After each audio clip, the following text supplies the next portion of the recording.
James clear की atomic habit building के ऊपर लिखी गई बुक में से सबसे ज्यादा पावरफुल और प्रैक्टिकल बुक है। विश्वास नहीं हो रहा ना, तो चलिए आप खुद ही देख लीजिए। ब्रिटिश साइकिलिंग टीम स्काई की हालत बहुत ही खराब थी, क्योंकि 1908 से 2003 तक ओलंपिक गेम्स में ब्रिटिश साइकिलिंग टीम सिर्फ एक ही गोल्ड मेडल जीत पाई थी। उनका परफॉर्मेंस दिन ब दिन खराब होता जा रहा था और साइकिलिंग की सबसे बड़ी रेस टूर दी फ्रांस में भी उनका परफॉर्मेंस सबसे खराब था, जिसे देख के यूरोप की एक साइकिल मैन्युफैक्चरर कंपनी ने तो उनको साइकिल देने से भी इनकार कर दिया, क्योंकि उनको डर था कि कई लोगों को पता चल गया कि ब्रिटिश साइकिलिंग टीम उनकी साइकिल यूज करती है तो उनके सेल्स और उनकी रेप्यूटेशन पर काफी बुरी असर होगी। ऐसे कई सारे प्रॉब्लम्स के सॉल्यूशन के लिए ब्रिटेन साइकिलिंग ऑर्गेनाइजेशन ने डेव ब्रेल्सफोर्ड को नए कोच के तौर पर हायर किया। डेव ब्रेल्सफोर्ड पिछले सभी कोच से काफी अलग थे, क्योंकि वो स्ट्रेटेजी से काम करते थे, जो थी the aggregation of marginal gains. मतलब कि अगर हमारे काम के छोटे से छोटे हिस्से को 1% बेटर तरीके से किया जाए तो एट द एंड सभी हिस्सों को जोड़ने पर रिजल्ट एक्सीलेंट मिलेगा। डेव ब्रेल्सफोर्ड ने इसी प्रिंसिपल को अपने वर्क में अप्लाई किया। उन्होंने साइकिल की सीट रीडिजाइन करी जो ज्यादा कंफर्टेबल हो, राइडर्स के लिए अलग अलग फैब्रिक्स ट्राई किए जो लाइट वेट हो, टायर की अच्छी ग्रिप के लिए उस पर अल्कोहल घिसा। वहां पर भी वो रुके नहीं, उन्होंने हर वो एक चीज को 1% इम्प्रूव करने की कोशिश करी जो साइकिलिंग से रिलेटेड थी, जिसके बारे में हम सोच भी नहीं सकते। उन्होंने स्पेशल पिलोज और मैट्रेसेस बनवाए जिससे राइडर क्वालिटी स्लीप ले सके। उन्होंने डॉक्टर से हैंड वॉशिंग की प्रॉपर टेक्निक सीखी जिससे उनके राइडर्स बीमार ना पड़े। अपने राइडर्स के लिए अलग अलग मसाज जेल को जाना जो सबसे फास्ट मसल रिकवरी दे पाए। मतलब कि डेव ब्रेल्सफोर्ड ने राइडर्स की आंखों के आई ड्रॉप से लेकर साइकिल की चेन में लगने वाले ऑयल तक सभी चीजों को रीडिजाइन करके 1% इम्प्रूव करने की कोशिश करी। इसका रिजल्ट उन्हें 2008 में बीजिंग में हुई ओलंपिक गेम्स में देखने को मिला कि 60% गोल्ड मेडल्स उनकी टीम के पास थे, और नेक्स्ट लंदन ओलंपिक में उनकी टीम ने 9 ओलंपिक रिकॉर्ड्स और 7 वर्ल्ड रिकॉर्ड्स बनाए। डेव ब्रेल्सफोर्ड की strategy the aggregation of marginal gains यानी कि 1% इम्प्रूवमेंट ने 2007 से लेके 2017 तक के 10 साल में ही एक ऑर्डिनरी साइकिलिंग टीम को 178 world championship, 66 Olympic and para Olympic gold medals और 5 टूर दी फ्रांस में जीत हासिल करने के काबिल बना दी। वैसे 1% इम्प्रूवमेंट को तो हम नोटिस भी नहीं कर सकते, पर लॉन्ग रन में वो कंपाउंड इफेक्ट की तरह बहुत ही इफेक्टिव रिजल्ट दे सकता है। ऑथर कहते हैं कि आप कुछ भी पाने के लिए गोल्स की बजाय सिस्टम बनाओ, क्योंकि गोल्स डायरेक्टली रिजल्ट से रिलेटेड है, जबकि सिस्टम प्रोसेस से रिलेटेड है जो आपको गोल तक पहुंचा सकती है। हेल्दी एंड फिट बॉडी बनाना एक गोल है, पर हेल्दी फूड खाना और एक्सरसाइज करना एक सिस्टम है। एग्जाम में 98% लाना एक गोल है, पर डेली रीडिंग और सब्जेक्ट को अच्छी तरह से समझना एक सिस्टम है। गोल्स डायरेक्शन सेट करने के लिए ठीक है, लेकिन अगर आप प्रोग्रेस करना चाहते हो तो सिस्टम को ही फॉलो करो, क्योंकि विनर्स और लूजर्स दोनों के गोल्स तो सेम ही होते हैं, पर जो सिस्टम को फॉलो करता है, जो कंटिन्यूस स्मॉल इंप्रूवमेंट करता है, वो अपने गोल को इजीली पा लेता है। इसीलिए ही तो गोल सेट करके कंटिन्यूस इंप्रूवमेंट करने वाले को विनर और सिर्फ गोल सेट करके कुछ भी ना करने वाले को लूजर कहते हैं। जैसे कोई भी मटेरियल छोटे छोटे एटम्स से बना होता है, ठीक उसी तरह रिमार्केबल रिजल्ट्स भी एटॉमिक हैबिट से बने होते हैं। इसलिए अगर आप रिमार्केबल रिजल्ट्स अचीव करना चाहते हो तो गोल्स को भूल जाओ और सिस्टम को फॉलो करो। जनरली हैबिट्स दो तरह से बदली जा सकती है, outcome based and identity based. ज्यादातर लोग अपनी हैबिट को आउटकम के जरिए बदलना चाहते हैं, पर इसके बजाय हमें आइडेंटिटी बेस्ड हैबिट को फॉलो करनी चाहिए। एग्जाम्पल देके बताऊं तो 2 आदमी है जो सिगरेट छोड़ना चाहते हैं, पर जो आदमी आम लोगों की तरह आउटकम बेस्ड हैबिट से स्मोकिंग छोड़ने की ट्राई कर रहा है, अगर उसको आप सिगरेट की ऑफर करो तो वो कहेगा कि नो थैंक्स, मैं स्मोकिंग छोड़ने की ट्राई कर रहा हूँ। पर जो इंसान आइडेंटिटी बेस्ड हैबिट बिल्ड कर रहा है वो कहेगा कि नो थैंक्स, मैं स्मोकर नहीं हूँ। ये स्टेटमेंट बहुत ही छोटा है, पर इसकी इफेक्ट बहुत ही बड़ी है। लोग इम्प्रूवमेंट तो करना चाहते हैं, पर अपनी आइडेंटिटी बदलना नहीं चाहते। इसीलिए ही तो वो ज्यादा कुछ चेंज नहीं कर पाते, क्योंकि हमारी सभी एक्शंस हमारे सेट ऑफ बिलीफ से ही जनरेट होती है। जो काम आप बार बार करते हो वो ही आपकी आइडेंटिटी बन जाती है। आपकी हर एक एक्शन आप जो पर्सन बनना चाहते हो उसके लिए वोट करती है, क्योंकि कोई भी सिंगल काम आपकी आइडेंटिटी नहीं बदल सकता, पर उसकी रिपीटेबिलिटी ही बदल सकती है। जब भी आप कुछ लिखते हो तो आपकी राइटर की आइडेंटिटी में प्लस पॉइंट होता है। जब भी आप दूसरे लोगों से कॉन्फिडेंटली और अच्छी तरह से बात करते हो तब आपकी पब्लिक स्पीकर की आइडेंटिटी बढ़ती है। जब भी आप दूसरों को इन्फ्लुएंस करते हो तब आपकी लीडर की आइडेंटिटी बढ़ती है। इसलिए आप डिसाइड करो कि आप कैसे पर्सन बनना चाहते हो और उसमें छोटे छोटे स्टेप्स लेके वोट डालते रहो। अगर जेंटलमैन बनना चाहते हो तो आपके बोलने का तौर तरीका, आपका ट्रैवलिंग के दौरान बस और ट्रेन में बिहेवियर भी ऐसा होना चाहिए जो एक जेंटलमैन का बिहेवियर हो। क्योंकि हम आइडेंटिटी बेस्ड यानी कि अपनी बिलीफ सिस्टम के साथ अपनी हैबिट को बदल रहे हैं। हमारी आदतें टोटल 4 स्टेप से जनरेट होती है। Q, craving, response and reward. Q वो चीज है जो आपको रिवॉर्ड याद दिलाती है। क्रेविंग हमें रिवॉर्ड पाने के लिए मजबूर करती है और हमारा रिस्पॉन्स हमें रिवॉर्ड दिलाता है। और हम रिवॉर्ड इसीलिए चाहते हैं क्योंकि या तो हमें उससे सेटिस्फेक्शन मिलेगा या तो कुछ नया सीखने को मिलेगा। हैबिट एक बिहेवियर है जो ज्यादा रिपीट होने पर ऑटोमेटिक बन जाता है और हैबिट बनाने का हमारा मकसद प्रॉब्लम्स को बहुत ही कम एनर्जी और एफर्ट से सोल्व करना होता है। कोई भी हैबिट को हम 4 पार्ट्स में बांट सकते हैं, Q, craving, response and reward. और इस चारों पार्ट में से कोई एक चीज भी इनसफिशिएंट होगी तो वो बिहेवियर हमारी आदत नहीं बनेगा। क्यू को हटा दो तो हैबिट स्टार्ट ही नहीं होगी। क्रेविंग को कम कर दो तो आपको वो काम करने का मन ही नहीं करेगा। रिस्पॉन्स को डिफिकल्ट बना दो तो आप उसे कर ही नहीं पाओगे। और अगर रिवॉर्ड आपकी डिजायर को सेटिस्फाई नहीं कर पाया तो आप उसे दोबारा नहीं करोगे। इस Q, craving, response and reward की पूरी प्रोसेस को एग्जांपल देके बताऊं तो आप बैठे हैं, आपका फोन बजा, वो क्यू है। आप मैसेज को रीड करना चाहते हो कि उसमें क्या लिखा है, वो क्रेविंग है। आप अपने फोन को उठा के मैसेज को रीड करते हो, वो रिस्पॉन्स है। और मैसेज रीड करके आपको जो फीलिंग हुई वो रिवॉर्ड है। और रिवॉर्ड जितना ज्यादा सेटिस्फाइंग होगा उतनी ही बार आप वो प्रोसेस को रिपीट करना चाहोगे।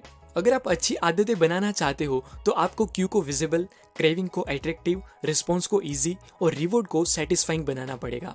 फॉर एग्जाम्पल, आप बुक्स रीडिंग की हैबिट बिल्ड करना चाहते हो तो आपको अपने क्यू को यानी कि बुक्स को विजिबल बनाना पड़ेगा। मतलब कि आप उसे कहीं ऐसी जगह पर रख दो जहां आप उसे इमीडिएटली देख सको, जैसे सोफा पर, अपने बेड के ऊपर, कहीं टेबल पर एटसेट्रा, जिससे आप तुरंत नोटिस कर सको कि हाँ, मुझे बुक रीड करनी है। नेक्स्ट स्टेप है क्रेविंग को अट्रैक्टिव बनाना।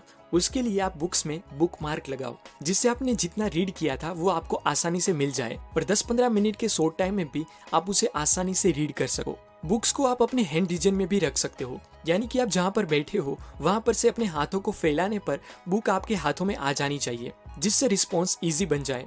बुक्स को कभी भी ऐसी जगह पर मत रखो कि आपको उसे लेने के लिए थोड़ा बहुत भी एफर्ट लगाना पड़े, बस आप उसे क्विकली ले सको ऐसी जगह पर रख दो। लास्ट स्टेप है रिवॉर्ड को सेटिस्फाइंग बनाना।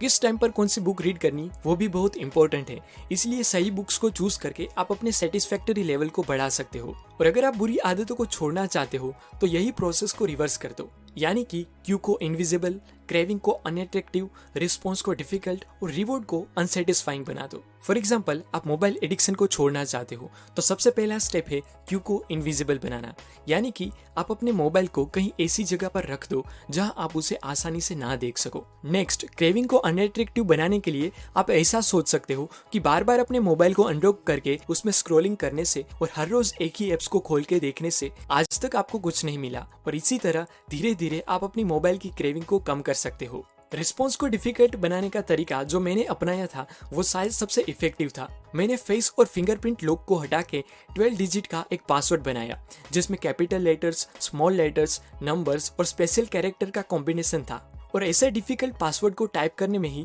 मुझे 10 से 15 सेकंड लग जाते थे, जिससे बार बार फोन अनलॉक करके एप्स को खोल के देखने की मेरी आदत कुछ ही दिनों में छूट गई। क्योंकि सिर्फ छोटे से इमोशनल रिलीफ के लिए आपके ब्रेन को कॉम्प्लेक्स पासवर्ड याद रख के टाइप करना पसंद नहीं है, इसीलिए वो कभी भी यूं ही आपको फोन अनलॉक करने के लिए नहीं बोलेगा। और लास्ट, रिवॉर्ड को अनसेटिस्फाइंग बनाने के लिए आप अपने फोन में से टाइम वेस्टिंग एप्स को डिलीट कर दो, और अगर आप कुछ ज्यादा ही अपने फोन से एडिक्टेड हो तो उसको ग्रे स्केल में यूज करो, जो आपने सोचे हुए रिवॉर्ड को अनसेटिस्फाइंग बना देगा। तो ये तो हुई सिंपल सी बात है कि अच्छी आदतों को बनाने के लिए हम क्यू, क्रेविंग, रिस्पॉन्स और रिवॉर्ड को विजिबल, अट्रैक्टिव, इजी और सेटिस्फाइंग बना दे, और बुरी आदतों को छोड़ने के लिए हम इसी प्रोसेस को उल्टा कर दे, यानी कि क्यू, क्रेविंग, रिस्पॉन्स और रिवॉर्ड को इनविजिबल, अनअट्रैक्टिव, डिफिकल्ट और अनसेटिस्फाइंग बना दे। चलिए अब कुछ इंटरेस्टिंग प्रिंसिपल्स को जानते हैं जो हमारी आदतों से रिलेटेड है। हमारी ज्यादातर आदतें the close, the many and the powerful इस 3 ग्रुप से ही बनती है, यानी कि हम वो आदतों को जल्दी से फॉलो करने लगते हैं जो आदतें हमारे नजदीकी लोग फॉलो करते हैं, जो आदतें कई सारे लोग फॉलो करते हैं और जो आदतें पावरफुल लोग फॉलो करते हैं। कई लोगों को लगता है कि उनमें मोटिवेशन की कमी है, उनमें मोटिवेशन नहीं है, इसीलिए ही वो काम स्टार्ट नहीं कर पा रहे, पर हकीकत तो ये है कि उनमें मोटिवेशन की नहीं पर क्लैरिटी की कमी है, यानी कि उनको पता ही नहीं है कि क्या, कब और किस तरीके से स्टार्ट करना है। हम इंडियंस ने मोटिवेशन को कुछ ज्यादा ही सीरियसली ले लिया है, जबकि मोटिवेशन से ज्यादा एनवायरनमेंट मैटर करता है। बोस्टन की एक हॉस्टल के कैफेटेरिया में स्टूडेंट बहुत ही ज्यादा कोल्ड ड्रिंक्स पी रहे थे। इस बात की खबर फूड मैनेजमेंट डिपार्टमेंट को मिली। उन्होंने स्टूडेंट्स को कुछ भी बोले बिना उनको कोल्ड ड्रिंक्स की जगह पानी पीने के लिए इन्फ्लुएंस किया। उन्होंने कैफेटेरिया में वाटर बॉटल्स और कोल्ड ड्रिंक्स की अरेंजमेंट ही कुछ इस तरीके से कर दी जिससे स्टूडेंट कोल्ड ड्रिंक्स की बजाय वाटर बॉटल्स लेने लगे। लोग प्रोडक्ट के बेनिफिट्स की बजाय वो कहाँ पर रखी गई है उसके हिसाब से उसे चूज करते हैं। जैसे आपके किचन में जो आइटम पैक करके अंदर रखी हुई होगी उसे आप जल्दी से नहीं उठाओगे, पर जो आइटम्स फ्रिज में या किचन के प्लेटफॉर्म पर कहीं रखी होगी उसे आप यूं ही चलते चलते खाते जाओगे। क्योंकि एनवायरनमेंट के पास ऐसे इनविजिबल हैंड्स है जो हमारे ह्यूमन बिहेवियर को बहुत ही आसानी से बदल सकते हैं। एम्स्टर्डम एयरपोर्ट के वॉशरूम को क्लीन रखने के लिए एयरपोर्ट क्लीनिंग स्टाफ ने एक सिंपल बट पावरफुल एक्सपेरिमेंट किया। उन्होंने एक छोटे से बग के स्टिकर को यूरिनल के बीच में लगा दिया, जिससे जो भी आता था वो उसी बग को टारगेट करके हटाने की कोशिश करता था। और इसी एक्सपेरिमेंट से यूरिनल के आसपास स्पिलेज काफी कम हुआ, जिससे एयरपोर्ट के वॉशरूम ज्यादा क्लीन और फ्रेश रहने लगे। हमें लगता है कि सेल्फ डिसिप्लिन के लिए बहुत ही ज्यादा विल पावर और सेल्फ कंट्रोल की जरूरत है, पर ऐसा नहीं है। डिसिप्लिन लोग अपनी लाइफ को कुछ इस तरीके से डिजाइन करते हैं कि उनको डिसिप्लिन में रहने के लिए किसी भी तरह के सेल्फ कंट्रोल की जरूरत नहीं रहती। फॉर एग्जाम्पल, अगर उनको लगता है कि टीवी उनका बहुत ही ज्यादा टाइम बिगाड़ रहा है तो वो टीवी को ही उठा के फेंक देते हैं, यानी कि ना रहा टीवी ना रहे प्रॉब्लम्स। सेल्फ डिसिप्लिन बहुत ही आसान है अगर आप उसे सिस्टमेटिक तरीके से बिल्ड करने की कोशिश करो तो। सेल्फ डिसिप्लिन, प्रॉपर इंस्ट्रक्शन और हार्ड वर्क के जरिए आप कुछ भी कर सकते हो, जिसका बेस्ट एग्जाम्पल है story of Polgar sisters. Hungarian chess teacher और education psychologist Laszlo Polgar hard work पे बिलीव करते थे। उनका मानना था कि डेलिब्रेट प्रैक्टिस और अच्छी आदतों को बिल्ड करने से आप बच्चों को किसी भी फील्ड में जीनियस बना सकते हो। उन्होंने इस एक्सपेरिमेंट के लिए कार्ला को चुना, जो एक टीचर थी और वो भी मानती थी कि प्रॉपर इंस्ट्रक्शन से हम हमारी स्किल को एडवांस कर सकते हैं। इस एक्सपेरिमेंट के लिए लाज़लो और कार्ला ने चेस को चुना और अपने बच्चों को चेस में वर्ल्ड क्लास तक पहुंचाने का पूरा प्लान तैयार किया।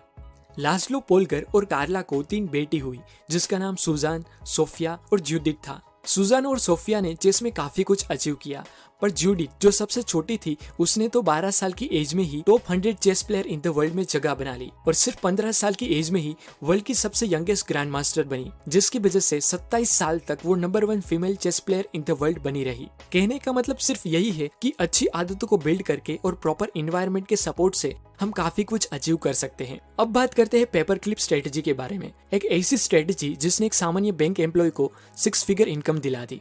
स्टीफन के डेस्क पर 2 जार रहती थी, जिसमें एक जार 120 पेपर क्लिप से भरी होती थी और दूसरी खाली। स्टीफन हर रोज आके सेल्स कॉल करता था और कॉल कंप्लीट होने के बाद वो एक पेपर क्लिप को उठा के दूसरी जार में डालता था और इसी तरह हर रोज वो 120 पेपर क्लिप के साथ डे स्टार्ट करता था और तब तक सेल्स कॉल करता ही रहता था जब तक वो 120 पेपर क्लिप्स को मूव ना कर ले।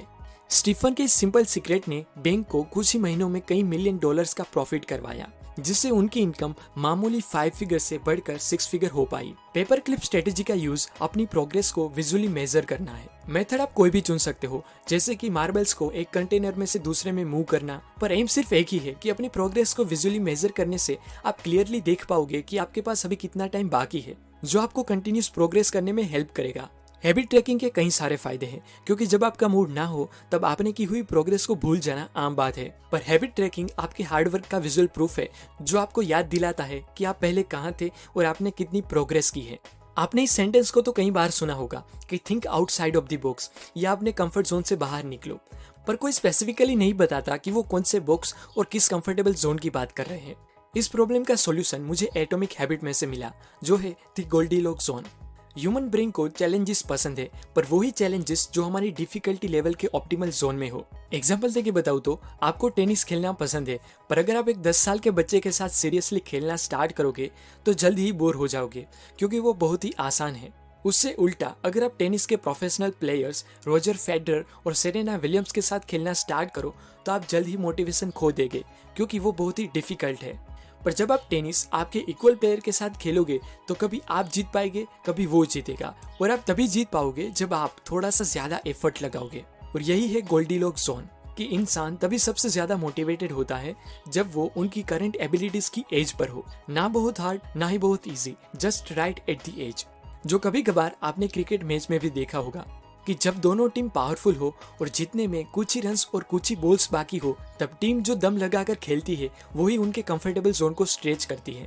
इसीलिए हमें भी कंफर्टेबल जोन को स्ट्रेच करने के लिए अपनी डिफिकल्टी लेवल से थोड़ा दूर जाना है। पर याद रखें, थोड़ा सा ही दूर जाना है, बहुत दूर नहीं जाना, क्योंकि हमें हमारे कंफर्टेबल जोन को स्ट्रेच करना है, फाड़ नहीं देना। आज लोग फेलियर की वजह से नहीं, पर बोर्डम की वजह से सक्सेस को अचीव नहीं कर पाते, क्योंकि मास्टरी हासिल करने के लिए एक ही काम बार बार करना पड़ता है, और एक ही काम को बार बार करने से आप बोर हो जाते हो और वो काम को छोड़ देते हो और मानते हो कि सक्सेसफुल लोगों के पास बहुत ही पैशन होता है। पर कई सारे कोच का कहना है कि सक्सेसफुल लोग भी सामान्य लोगों की तरह बोर हो जाते थे, उनको भी सामान्य लोगों की तरह लैक ऑफ मोटिवेशन और बोर्डम फील होता था, पर फिर भी वो प्रैक्टिस को कंटिन्यू रखते थे, जो एट द एंड उन्हें वर्ल्ड क्लास बनाती थी। जेम्स क्लियर की एटॉमिक हैबिट बिल्डिंग के ऊपर लिखी गई सभी बुक्स के कंटेंट को कवर